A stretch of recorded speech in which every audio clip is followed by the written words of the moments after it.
கர்த்தருக்கு பயந்தவன் கர்த்தரை துதிக்க வேண்டும். கர்த்தருக்கு பயப்படுகிறவர்களே அவரை துதியுங்கள். ஆண்டவரை எப்பொழுதும் பிரைஸ் பண்ணிக்கிட்டே இருக்கணும். நீ ஒரு பலிபீடம், உனக்குள்ள அக்னி அவியவே கூடாது.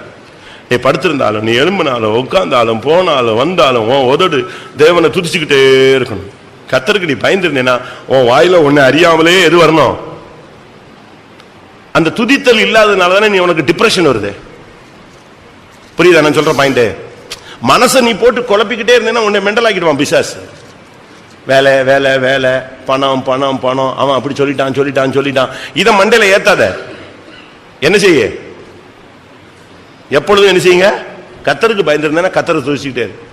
உன்னை ஏசிட்டாலும் ஸ்தோத்திரம் பண்ணு, பாதிச்சாலும் ஸ்தோத்திரம் பண்ணு, நன்மை நடந்தாலும் ஸ்தோத்திரம் பண்ணு, தீமை நடந்தாலும் ஸ்தோத்திரம் பண்ணு. கர்த்தர் கொடுத்தார், கர்த்தர் கொடுத்தார், கர்த்தர் எடுத்தார், கர்த்தருடைய நாமத்துக்கு ஸ்தோத்திரம். ஸ்தோத்திரம் பண்ணிட்டே இரு.